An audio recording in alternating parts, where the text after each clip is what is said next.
All right, everyone, welcome to the Old Library, the Land Workers Alliance room, for the final session of Oxford Real Farming Conference 2018.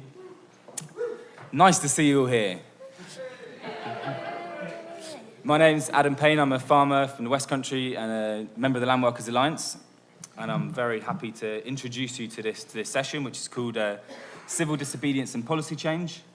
And we're going to spend the next hour with a fantastic panel and all of you in the room looking at where and when farmer-led civil disobedience has worked and where and when it hasn't, and offering a bit of reflection on the use of this over the coming years as we enter a political moment where things are up in the air, where everything's changing, where Brexit puts a lot of the kind of key issues back on the table in a way that we haven't seen them for a while. So the structure of the session is going to be a presentation by Morgan Oddy from the Confederation Paysanne, a French union of small-scale farmers who have a rich history of civil disobedience and direct action, achieved a huge amount over the years, and we're looking forward to starting with a presentation of some of the kind of highlights, just to get you thinking, get you excited.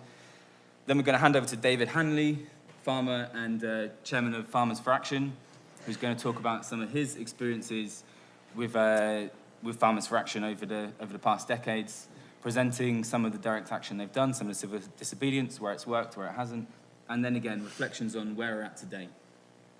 And then we'll close the speakers section with some words from Jyoti Fernandes, who's farmer and policy coordinator of the Land Workers Alliance, who's going to kind of bring these discussions to the moment we're in now, and the years ahead.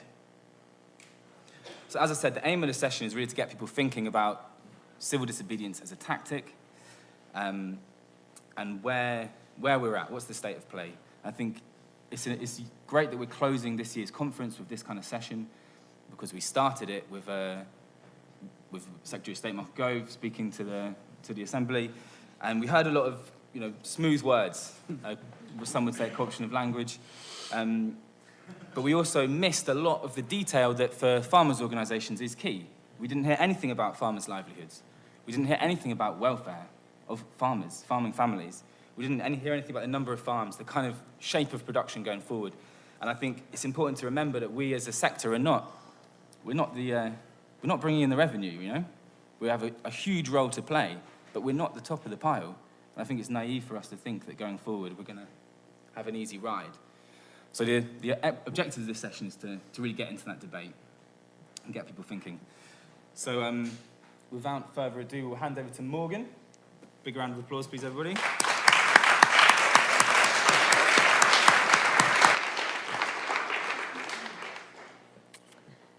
So hello, everybody. I'm very pleased to be here.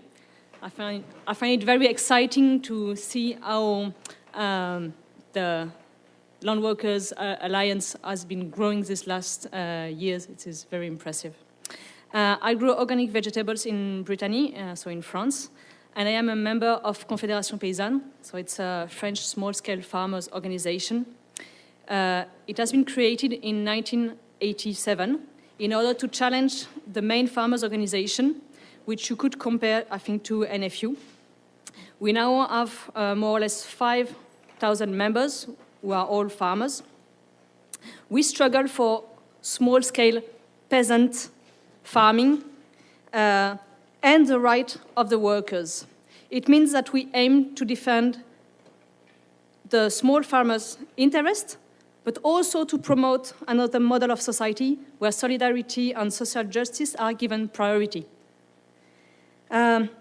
We are a minority among farmers. We have elections of agricultural world, and we represent from 20 to 30% of the voices. Most of the farmers in France are conservatives, and we are sometimes seen as dangerous radical. But for this reason, we need the support of the society, of allies in the society, in order to change agriculture. And we need to use a large range of tactics in order to win struggles. And for this reason, direct action is part of our DNA. I start with very old pictures of Larzac, so it was in the 70s, but our organization is partly born because of this struggle. The farmers from this area refused to sell their land to the army. The army wanted to extend a military training camp. There were only 113 farmers, but they managed to ally with students, workers, pacifist groups to force the government to withdraw its project in 1981. So that was through big alliance that they managed that. The strategy that they used then included big demonstrations, as you can see, marches with cattle up to Paris, solidarity tours with workers' unions, stealing documents from the army, creating new farm buildings to occupy land, but also meeting with MEPs, petitioning, all that kind of things. And since then, that's what we still do. We use a very large range of different strategies in order to win. And these strategies sometimes are legal and sometimes they are illegal.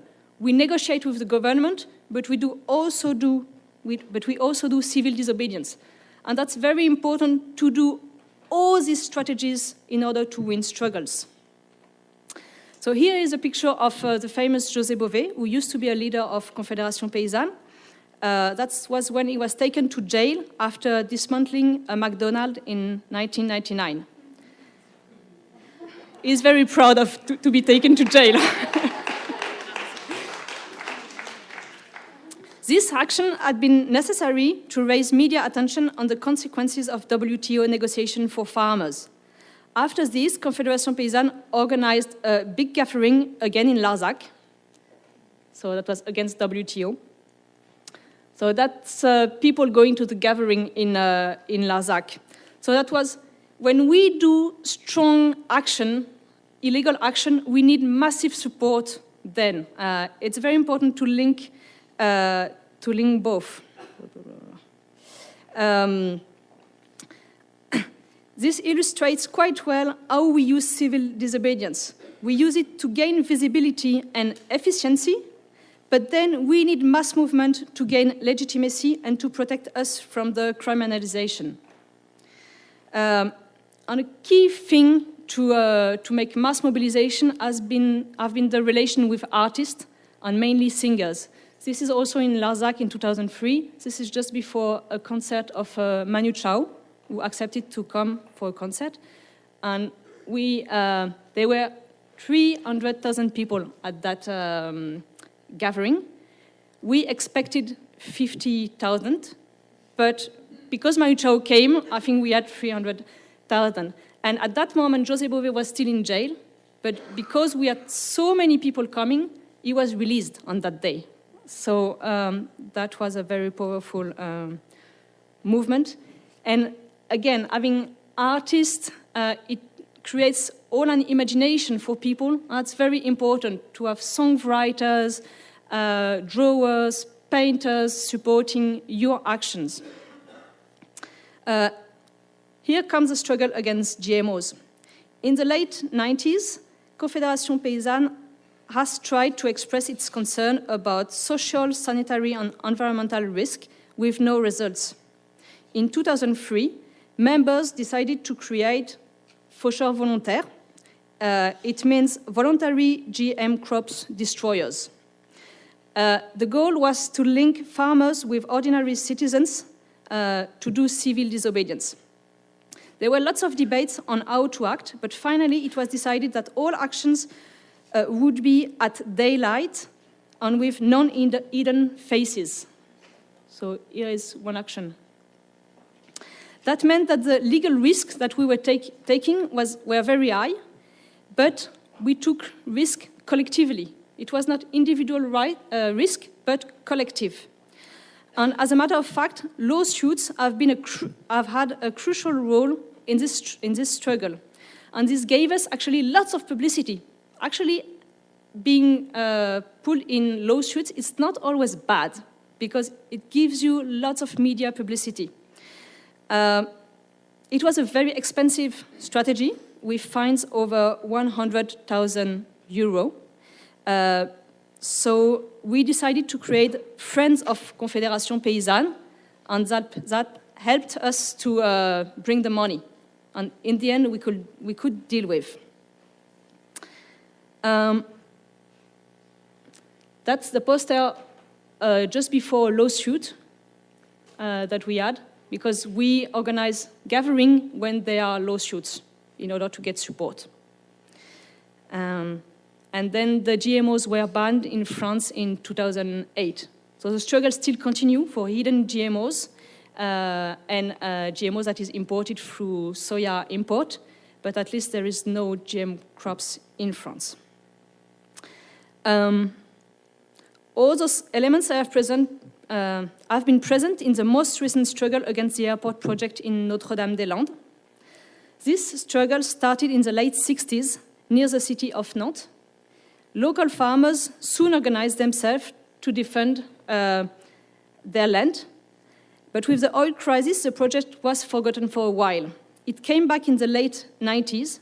Then a citizen organization was created, ASIPA, and that's their sign. They were very active, but did not manage to stop the project. But what they did was important because they raised attention in the public. They made big summer gathering, legal actions, petition. That's actually people who stand there to make this sign. In 2009, at a climate action camp, it was decided to go more for direct actions. So that's an occupation of the current Nantes airport. And this is a direct action in Nantes where they have this big elephant. It's a false elephant, huh? It's not a true elephant.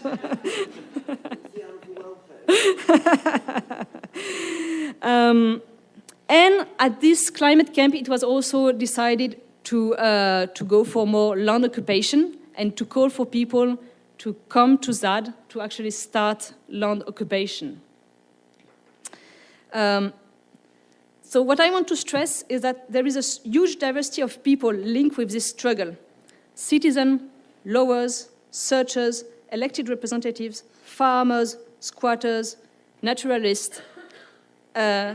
We come from very different cultures, and mutual understanding is not always easy. It goes from radical anarchists to lawyers and politicians, and so it's very, very wide. But I think that this heteroclite alliance is the key for success, because each one has a different role. So I will show you. So that's a land occupation, the starting of a land occupation in 2011, with this occupy, cultivate or grow and resist. This is a farm that was started in ZAD, market garden. That's a strategy from the ASIPA, the citizens organization. They organized a hunger strike. That was very positive because after that, François Hollande, he decided that the farmers, official farmers in ZAD, they could not be forced out before all lawsuits were finished. And it will never be finished because we are always putting more lawsuits. So that was a very effective way. And so one of them is farmer, another one is used to be the mayor of a local city next to this. So this is during the 2012 police operation. This is a movement meeting in one of the farmer building in ZAD. These are the tractors during a demonstration.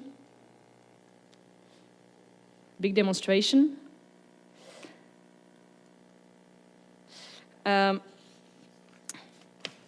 Something I want to stress, and this picture is good for this, is that working on good alliance, it's a big job.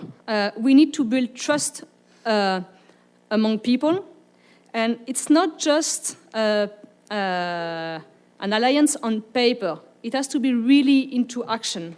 The squatters in ZAD, they did not really trust us, the farmers, until we really confronted the police with them, and until we put our tractors at risk to protect their house and gardens. The picture is not very good, but these houses, they were built in one weekend when the police was out, but during the police operation. And then we were very much afraid that it would be destroyed on the next Monday. So the local farmers, they decided to put their tractors all around the village to protect the village. Because in France, tractor is sacred, can you say this? You cannot destroy a tractor, it's too symbolic. So the police could not get in, because all the tractors, they were with chains together, and so they could not get in without destroying the tractors, and they would have never done this. So that was very important. And that really created big trust between the squatters and farmers, and that was necessary because the squatters, they were really taking lots of risk to protect all farms as well.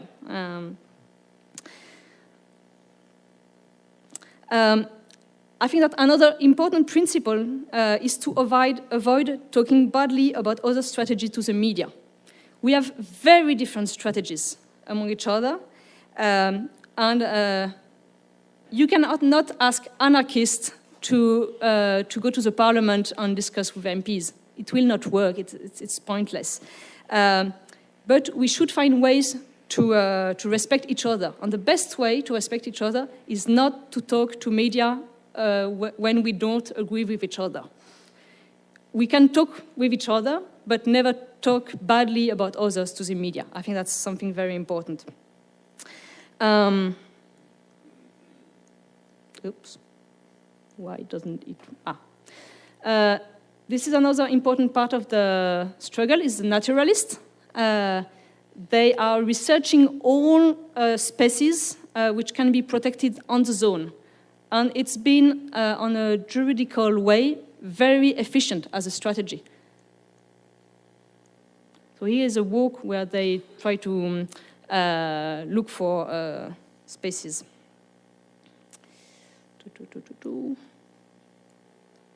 Here are the elected representatives. They also made another organization against the project. Here is a citizen workshop with searchers in order to prove that the current airport can be improved and will be enough. And here is me and my cause, we stay here. Another thing that I want to stress is that the alliance with workers is something very important for us, because we want to produce good food for all people, and we want to receive a fair price for this. And for this, we need the workers to receive fair incomes so that they can buy our food. So I don't have pictures of that, but I want to tell you about a very recent initiative that was also taken near Nantes, linked with that. It is a supply network for workers' struggle. It has been organized by activists. They collect food, local food from farmers, either for free or at fair price. They have a network of supporters who pay for this, regular fees. And then this food is distributed to workers on strike. They make breakfast or dinners, and that's very important for the workers in strike to have this support, just to be able to have a good breakfast when they are very sleepy or what. When the strikes continue, they make food boxes so that the workers can continue to eat well, even if they have less money because of the strike. And in last September, so this network supported postmen for a 3-week strike. And after 2 weeks, a few farmers who were involved in this network, they came with tractor in support.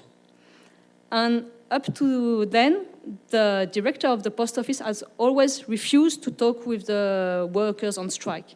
But that day, because the tractors were there, that it was impressive, he accepted to talk with the workers.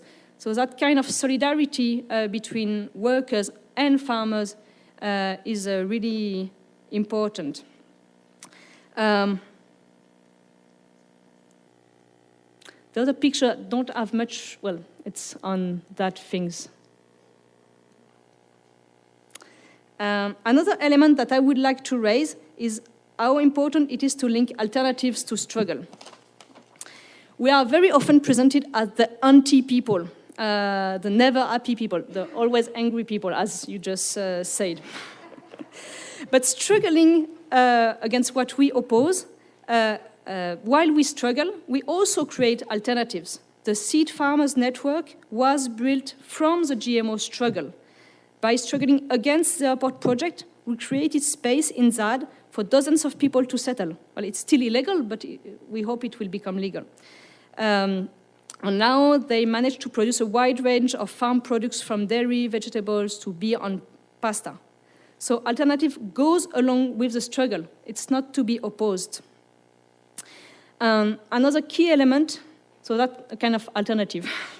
Another key element is, I think, also to control communication. For internal organization, for us, we use a lot of letters, just the post letters, in order to organize civil disobedient action. Because as soon as we use emails or the phone, the police knows it. So that has been a way to use letters. And for external communication, we have people really focusing on this, because also in terms of keeping good alliance, you cannot say whatever comes into your head. We prefer to communicate late, but after having discussed with our allied of what is the best message. So sometimes we are very late, but at least really for us the most important is to keep good alliances. And another thing that we are, I think, quite, well, that's also.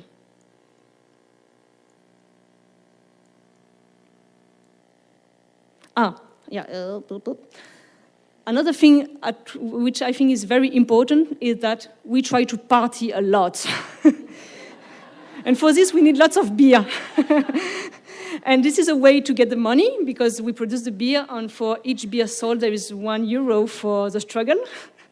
But also, it's important to just know, to just make friends through the struggle. And because it's sometimes hard moments, so you really need to make good friends and party. And so just to tell you about the situation for the airport, we will have an answer in the upcoming weeks on whether President Macron is keeping the project or not. There is good hope that the project will not continue, that they will decide to improve the current airport. And that will be a great victory if they do so, and we will make a big party. But after the party, we will organize to resist, because they might make a police operation to take off the zadist, and we don't want this to happen. So after the party, we will resist again.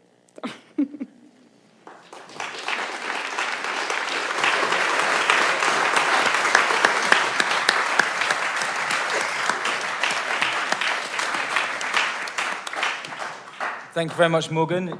Now I'm going to hand the microphone to David to give us a bit of a rundown of Farmers for Action's experience of civil disobedience over the last decades, and some of his observations on where we're at today, the state of play with the current Secretary of State, looking forward into the next year. Thank you all. Big welcome for David, please.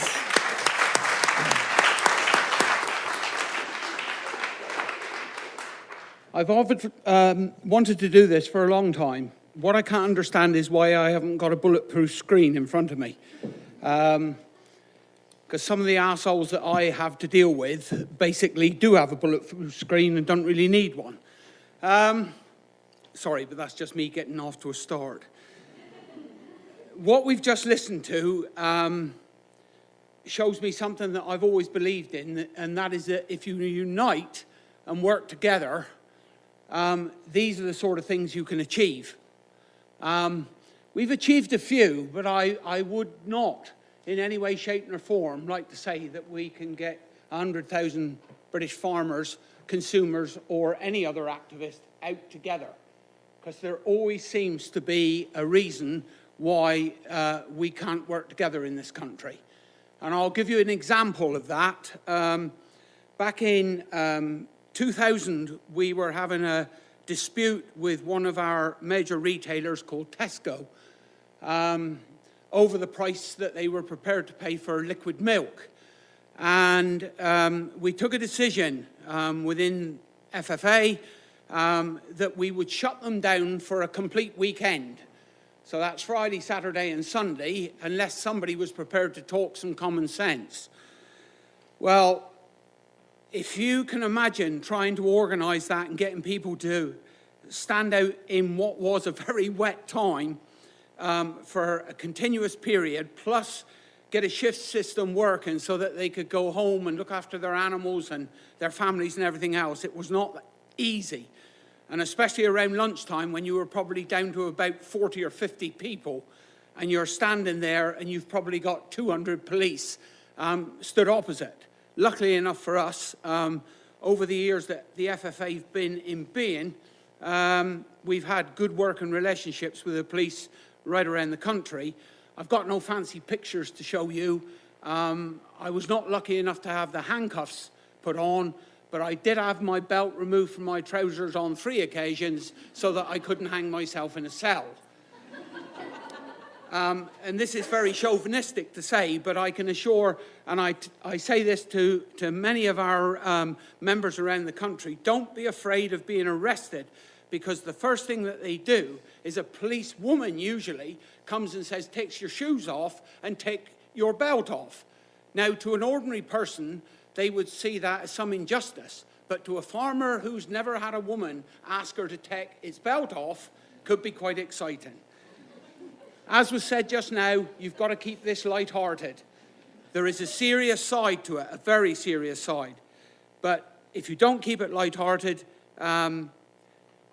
you very soon go insane. So we're back at Tesco's.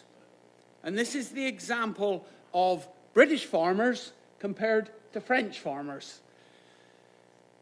A senior police officer arrives to my face to tell me, right, David, time is up.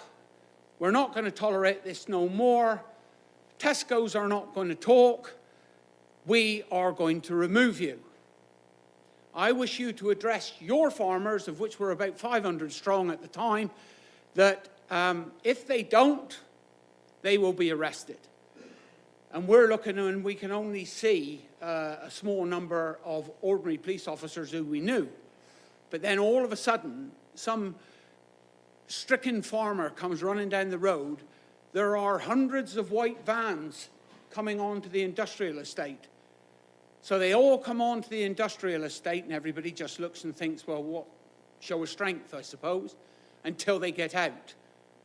And they're out in their combat gear. Now, again, this is something that British farmers don't see very often.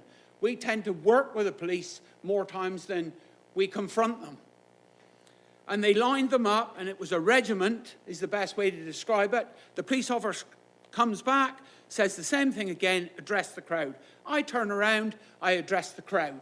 I tell the crowd that we are going to be arrested if we do not move. The resources are here to do so. What do you wish to do? So I have to come out the front to demonstrate this. So imagine I'm telling you all what you want to do. You all say to me, we're here, we're right behind you, we're moving nowhere. Solidarity. That's what we say. When the police start to march. And they will come closer and closer. And this time they start to tap with their backing. So their shield, they're tapping as they walk. Intimidation to try and frighten. I'm there rock solid. Because I know that I've got 500 farmers right behind me. Okay, so it's not going to be a problem. Until the senior officer comes walking very quickly towards me. He said, now, are you sure about this? I said, I'm absolutely sure. We're going nowhere. Tesco's have got to pay the money. He said, well, I suggest before you commit to that, you turn around. And I turned around, and you see all these people? They went that side, and they went that side, and one person was left standing to confront the police. That is the British farming industry for you. Just a bit of lightheartedness. I was asked to comment a little bit about FFA. We started, it was a group of farmers back in 1998, I suppose, who were seeing income levels fall. We were being told by the National Farmers Union everything in the garden was wonderful. There was nothing to worry about. Success was on the horizon, etc., etc. And we were getting more and more concerned week in, week out. So about 38 of us met up in a very salubrious building. It's called Franklin Service Station on the motorway, where we decided that we had to do something about it. Now, you're not going to believe this, but Tesco's are actually responsible for the setting up of Farmers for Action.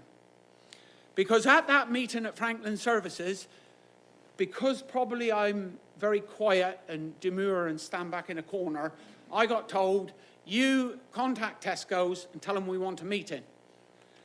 So I went home the following morning, I rang Tesco's, I said, it's David Handley, farmer from Monmouthshire in South Wales. I represent about X number of farmers.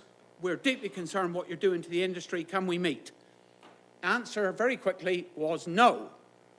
We don't meet with individuals, but we will meet with an organisation.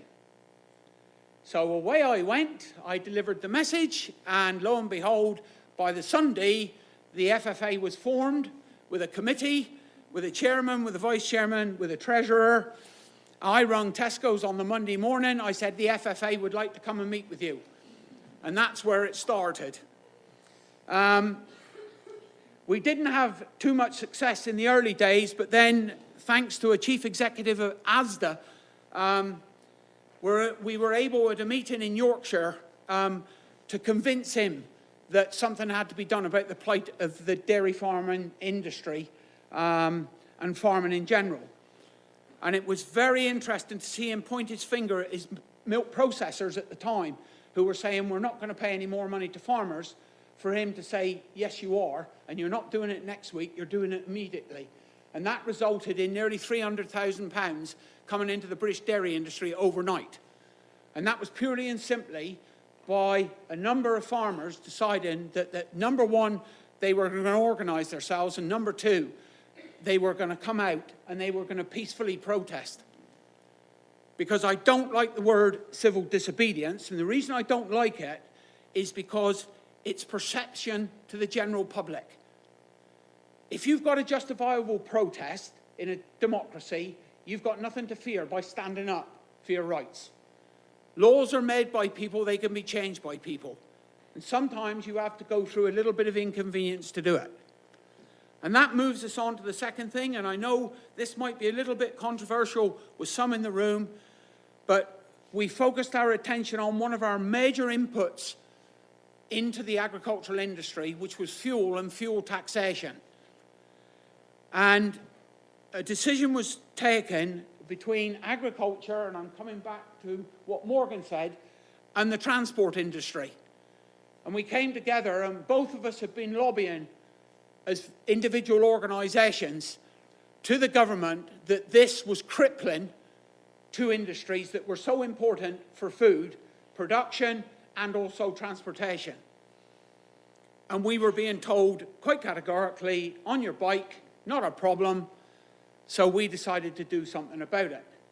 So some of you won't be old enough to remember, but it was the fuel blockades of 2000 from Scotland, England, Wales.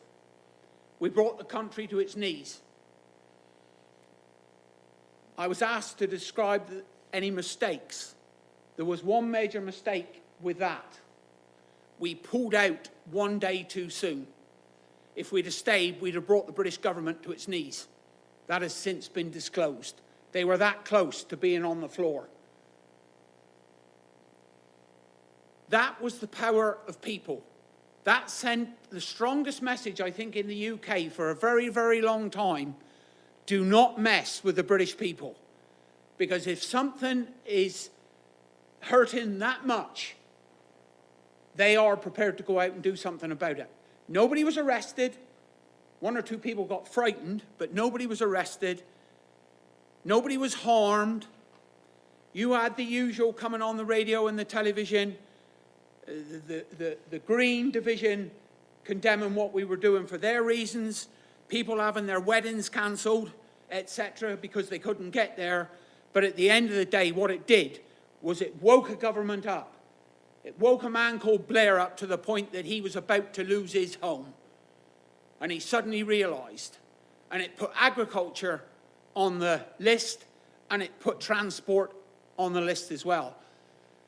And what I say to those that disagreed with it at the time, they had missed opportunities. Because if we'd all come together, at the end of the day, not one single individual wants to destroy the world that we live in.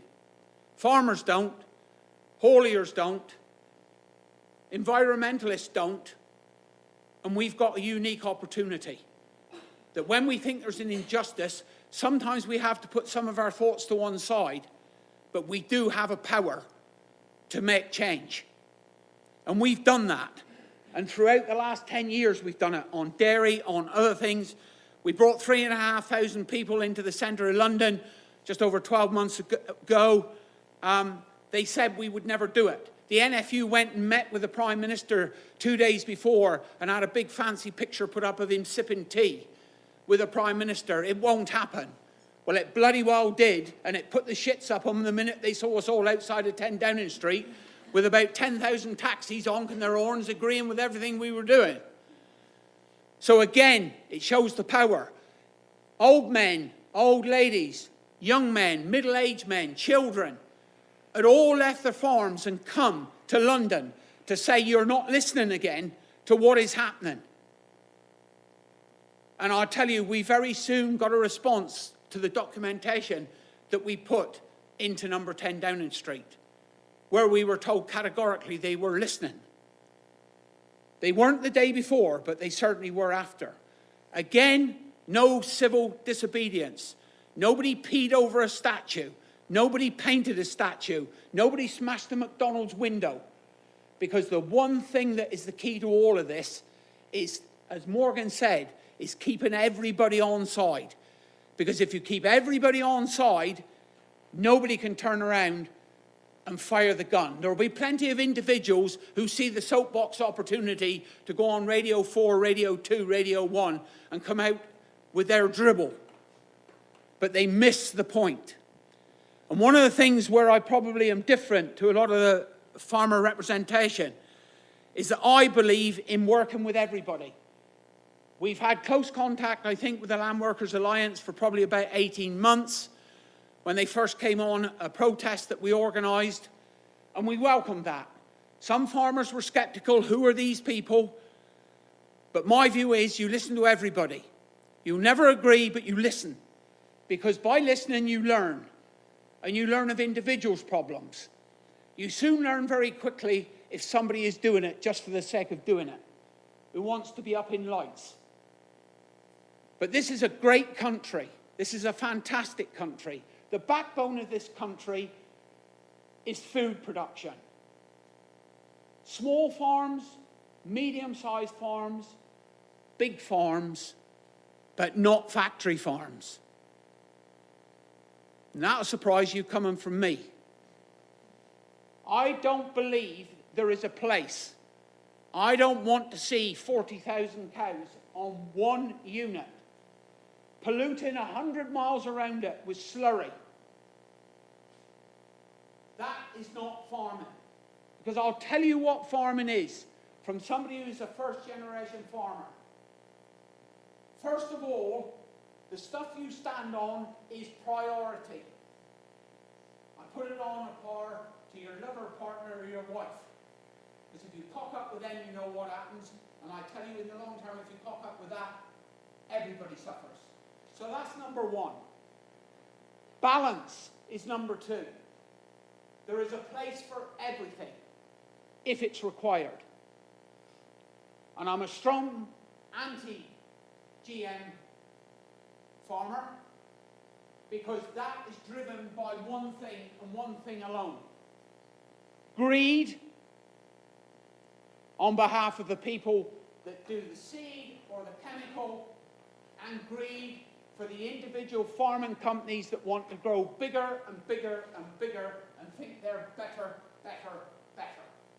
Who go home in their Range Rover at the end of the night into their second home, depriving some village down in Cornwall or Devon or elsewhere in the United Kingdom to live in their second home. And they forgot about the one most important thing. The earth that we stand on. The earth that keeps us all moving. The earth that feeds us all. Whether we be a vegetarian, whether we be a vegan, whether we be an ordinary individual who enjoys a balanced diet.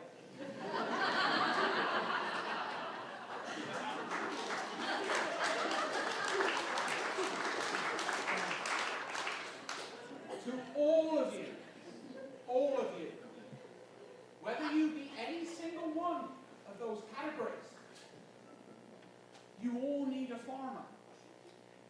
Because if you want to live off lettuce, and I see no problem with it, I've got friends who are that way inclined. Remember, I've got to grow it, and I've got to look after the soil. If you're a vegan, the same applies. And if you're like me, who like a bit of everything, I still need that. That's priority. That is why Farmers for Action are telling Gove and his friends, don't come out with fancy words about growing flowers. Bloody flowers won't feed anybody. Right? Going to the extremes of land not being in production doesn't feed anybody.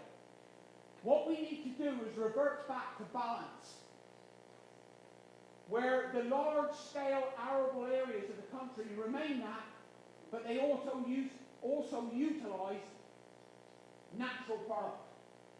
We bring mixed farming back. It can be done, and it can be done on large scale. And what does that do? It produces the product within that area that feeds that land, that eventually feeds us. And sometimes we're going to have to do this to make that happen. But remember one thing, and I go back again to the vegan, to the vegetarian, to the all-balanced, all-year-round feeder. That's what I'll call myself. That's the next thing. Have I been told I've got 2 minutes? That's fine. See, a woman telling me what to do again. Okay. Take your belt off. Yeah.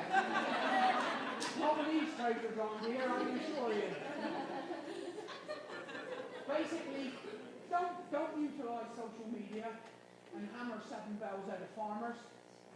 Right? Try talking to us. Let's all try sitting down and all working together. Because we all need 2 things. We need the earth that we manage on your behalf, and you need the food. Whatever way you're inclined. Shooting us, killing us, claiming this, that and the other achieves nothing. And I tell the same thing to my side. Okay? Because I'll tell you all one thing now. If you piss on our patch much more, that's what you're going to see. Thanks for listening.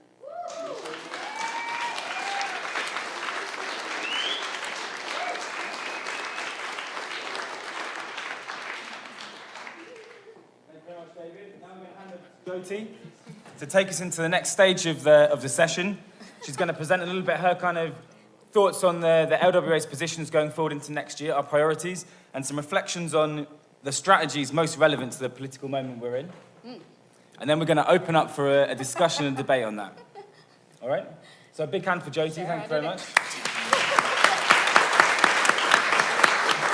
be honest, I don't know what we're going to say. I've been involved in lots of little direct actions over time because really the agricultural part of the spectrum that I've been involved in has always been, the little bit the marginalised one, the sort of pioneers, that kind of people on the margins really pushing for this really radical new form of agriculture, the small scale, sustainable, innovative, new wave of farming, and working with the anti-GM movement. And I mean, it's been amazing, really, that there's not large-scale commercial crops of GM in the UK. And that's something to be really proud of, coming from America, when every person I know in America eats GM food all the time. They think, what? You're living in a country where that's not the norm? And it's not the norm because of the direct action of thousands and thousands and thousands of dedicated activists going to every GM field, pulling up crops, Simon and his anti-GM reaper outfit being pulled off the fields, all these things elevated something to public consciousness enough to actually keep a policy in place that doesn't allow for large-scale cultivation of GM crops.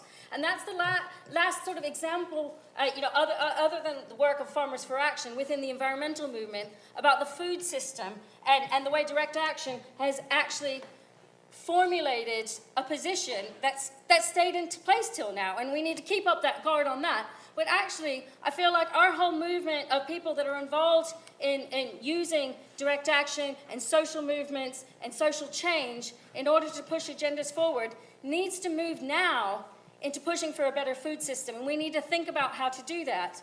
It's very exciting having Gove here. I found that extremely exciting because he seems to be trying to do what's popular with the public. He's not really listening that much to the NFU anymore. He's not that bothered.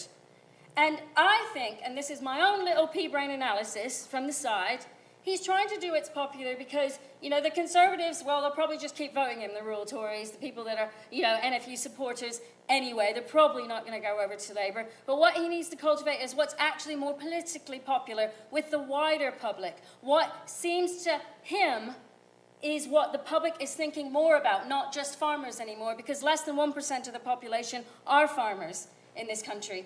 And he wants to cultivate environmentalists because there are more environmentalists out there than people that understand farming or know very much about farming. And that's the basic truth of the reality of the country that we live in right now.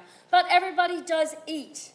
Everybody eats, and everybody cares about what they put in their body. They follow all sorts of different diets all the time because they're always concerned about what people are putting in their body. People are really concerned about health and what their children eat. And they're concerned about contact with nature and with the environment, and they want to know that good quality farmers are producing their food. But it needs to be made visible that the public does care about those food issues. Because if it's made visible that the public does care about those food issues, then people like Gove and the people in power will take it on board. It's that simple. Politicians want to get votes, they want to be popular. And if so we can prove that an issue is popular, it'll become something that they talk about. Whether or not they fully believe in it, whatever. They will do what is popular. And so that's where direct action fits in. That's where we can start to think about how we can use direct action as one of the many strands of our really pushing this agenda forward.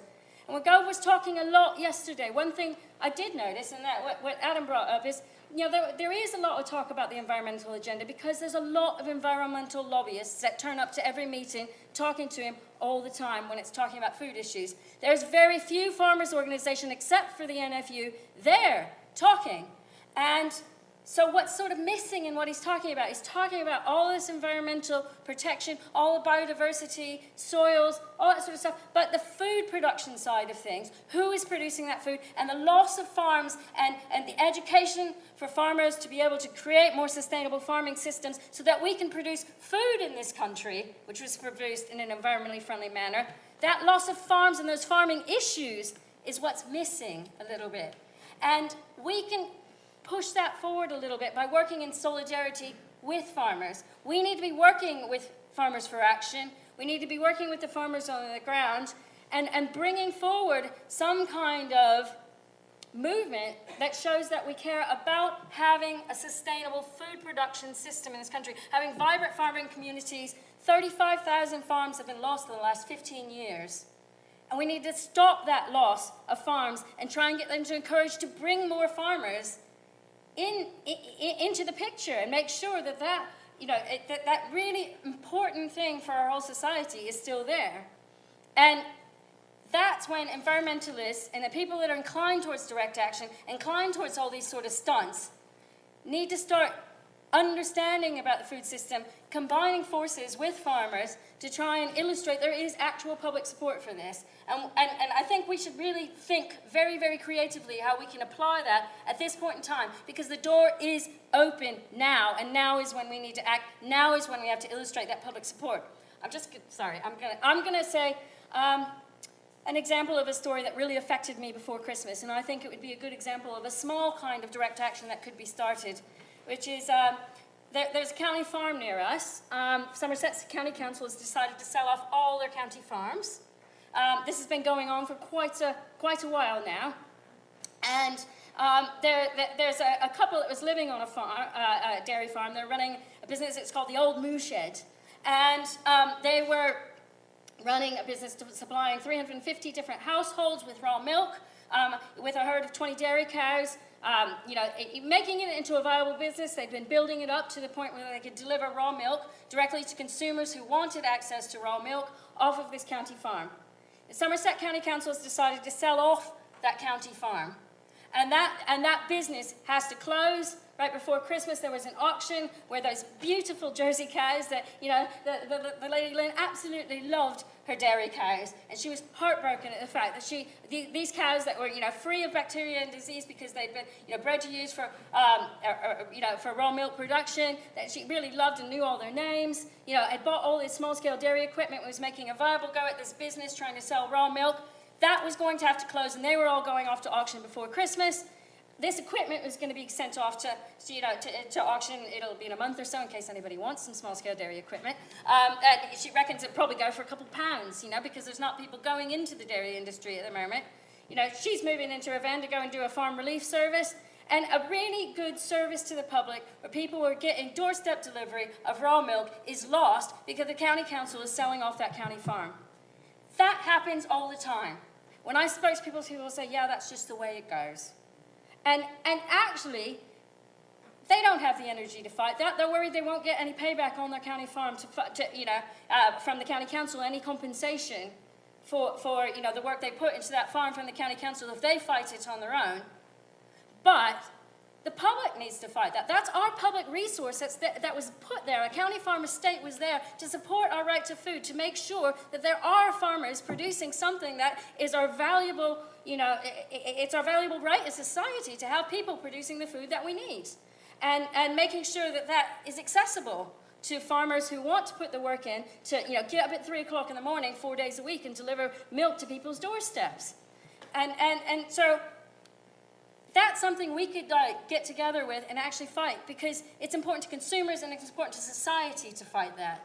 And be there for those farmers. They're in a state right now, they're trying to figure out what the hell to do with all those cows and what to do with their equipment and where they're going next. Lynn is moving into her van, and we need to be there to support them to say, actually, enough of this. Enough of letting our farmers go. Enough of it. We are here as people in society that want good quality, affordable food. And it's our birthright to have access to that food. And we need to be there for these people that are putting themselves forward, to do this on a daily basis and look after our animals and our food supply and our land. And whatever position we have towards, people are all over the spectrum in terms of what levels of sustainable agriculture they might be engaged in, but they're good people thinking that they're doing the right things. If they're involved in farming and they're still doing it in the face of an industry that is incredibly unhelpful and fighting them every step of the way, then we need to be there in solidarity for them and be there to show the politicians that we want a food supply in this country. We don't want it imported from all over the planet to feed us, because that's colonialism and we're done with that.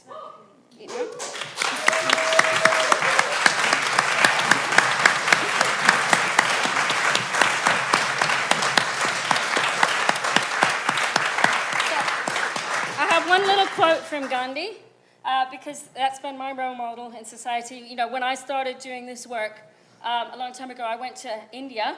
My dad said, go to India, learn about your heritage.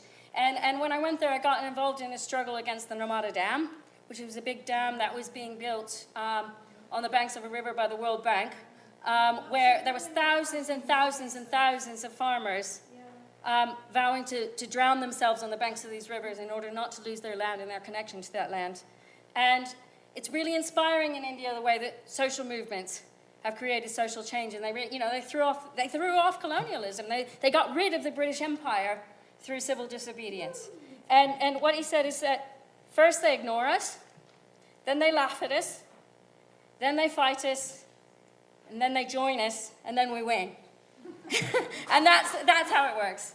And I think we're at the point now where we're simultaneously getting them to notice us and to fight us, and they're starting to join us at the same time, and I think we're very, very close to winning. Thank you, Jyoti.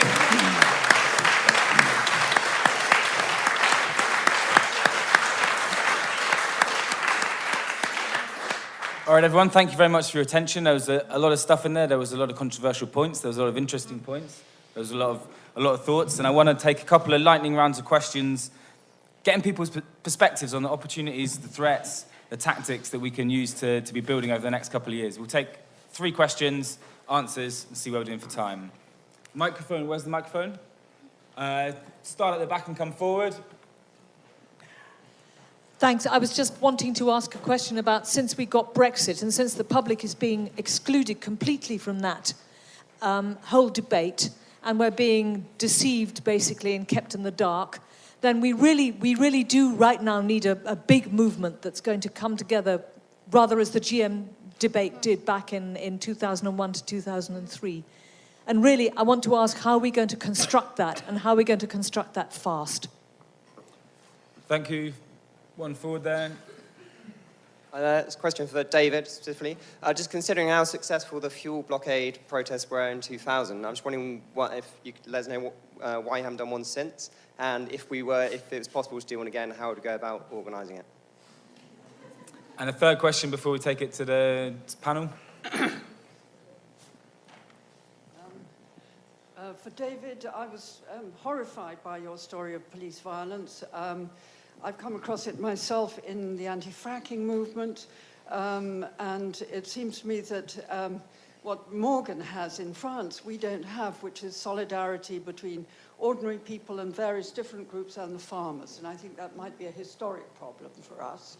But I would suggest that if we fracking activists, environmentalists could join with the farmers, and if perhaps the farmers could join with the anti-fracking movement and so on, if we could widen the movement across all of us, that would be a very good thing. Okay, thank you very much. Quick responses from the panel. Who wants to go first there? Ladies first. Morgan, do you want to do a quick reflection on that kind of question of how we build the solidarity and taking the movement forward? After he answers. Yeah. All right. Yeah. David, there's some pretty direct questions for you there. Are you ready to organise another fuel blockade? I think was the main one. Well, no, I'm not ready to organise another fuel blockade, because I think what the fuel blockade did at the time was for a specific reason. When you take this on and you decide to do something, you've got to be sure that there's an end goal. We've been doing plenty of protesting over the last 10 years for the farming industry, and we would do more if necessary. It takes an awful lot of organising, as you heard Morgan say earlier. There's a minority of people that have a lot of sleepless nights, and there's an awful lot of families around the country that have to take a lot of shite from the media and others when they're actually only doing something to try and make things better.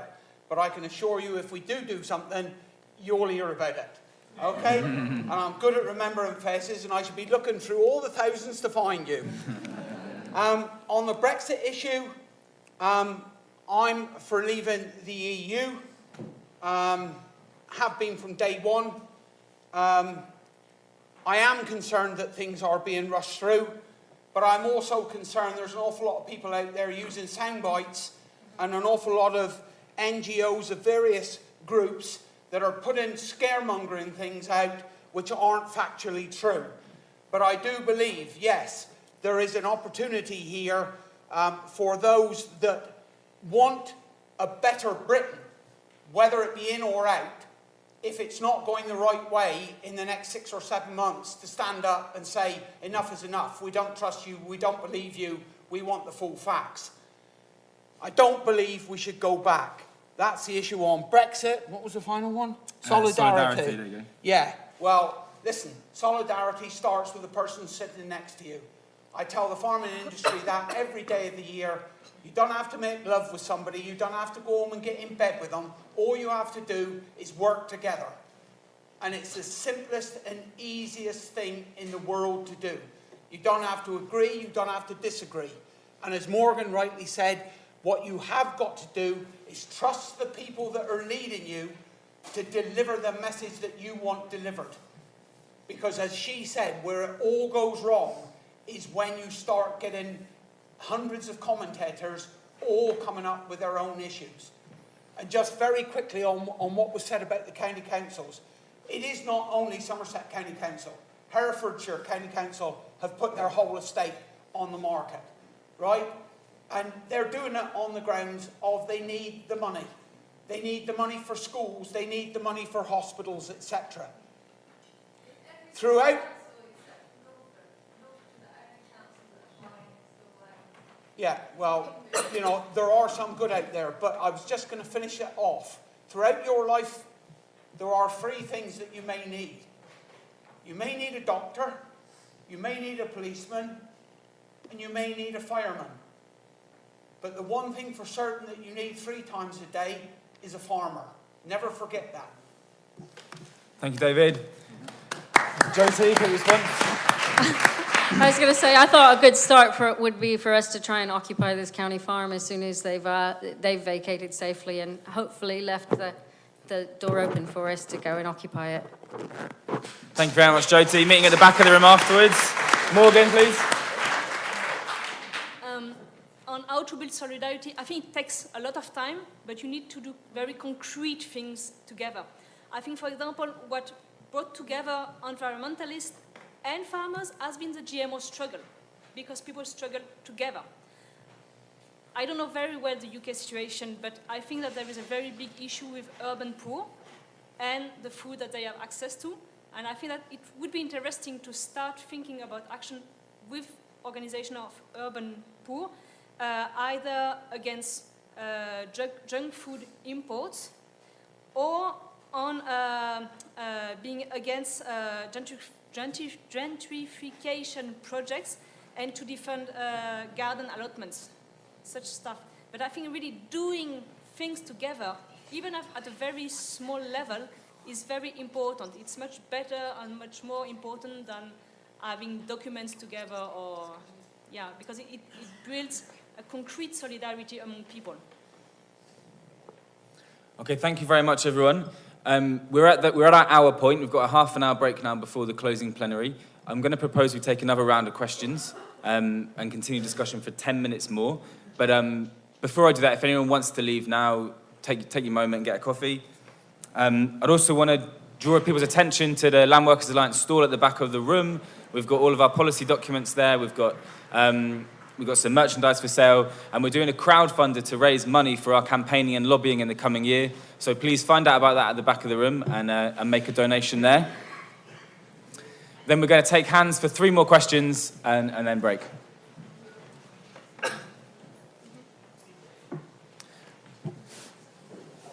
Microphone. Where's the microphone? Okay, so let's come down to Simon here, down to Elise, and at the front, please. Raga at the front, please. Simon over here. Simon, did you have a question? Yeah. Oh, sorry. I was just taking the first 3 hands. The question for David, which was, I was one of the people you referred to during the fuel protests, who was bitterly sad that you were doing such an effective protest for such a reason that I couldn't support. And I feel that that the farming industry lost a lot of support from a potentially very strong ally, which was the Green Movement, by that. I just wondered if you had any regrets about that at all. Thank you, Simon. There was a hand over here, Elise.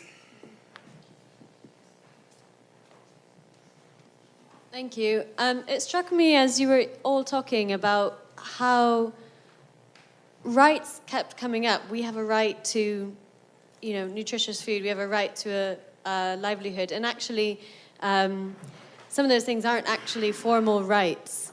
And I was wondering, because there's a big risk of losing quite a lot of our formal rights with leaving the EU, whether actually that doesn't really play as a huge role in these types of civil action that then maybe we need them to do.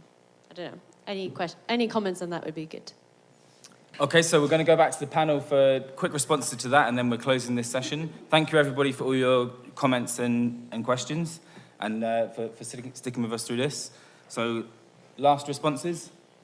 Who wants to go first? Well, one was aimed at me. The issue of the fuel protest, no, I've got no regrets whatsoever. Every Green, that's how you want to describe them, or environmentalist that I spoke to afterwards, and over the last 10 years since that happened, I think there's been a lot of common ground struck up. I don't think we lost the respect at all. I think there was just a misunderstanding at the beginning. As for the issue of a right, my answer to that's very simple. I don't believe I've got a right to anything. I'm a custodian of the land whilst I'm a farmer. I take great pride in doing that. And if I think there is something wrong that can be put right, whatever it may be, then I do think in a democracy I do have that right. Thank you, David. Morgan? I think it's important, this question of right, because sometimes in the farmers' movement, you've got lots of people who are promoting individual alternatives, and we need individual alternatives, but I think that we will achieve no general change of society if we don't change the laws, if we don't change the rule for everybody. And that's the reason why we at Confederation Paysanne, for us, it's also very important to go and talk to the government and make pressure to the MPs to change the law. Because otherwise, the risk is that you have lots of very beautiful alternatives, but to produce food for the happy few, and that the majority still gets the imports of junk food. And that's not what we want, because we want equality, because social justice is also very important. And for this reason, we need to have fair rules for everybody.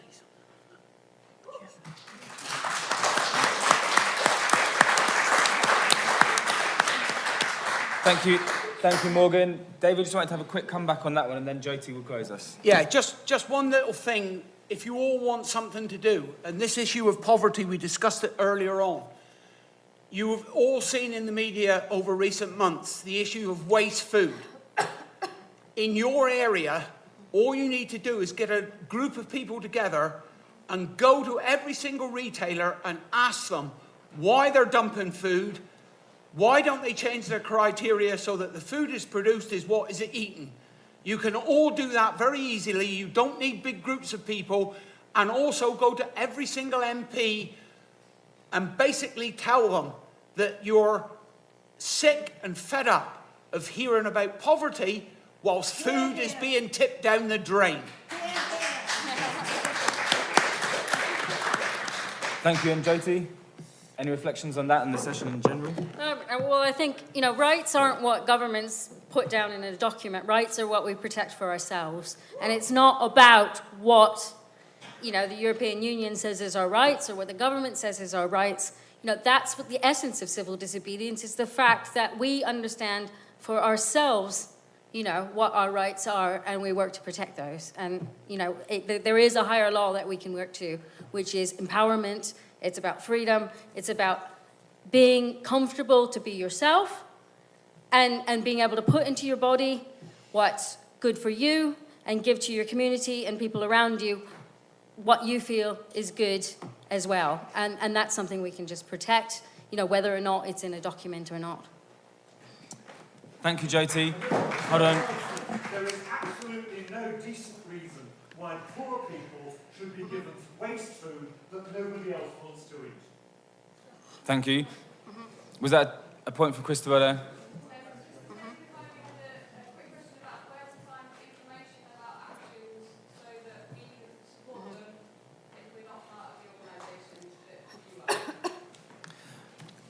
Who wants to take that? Farmers for Action, actions are publicised on the website? Well, we publicise on the website through our network of members and through the general farmer media.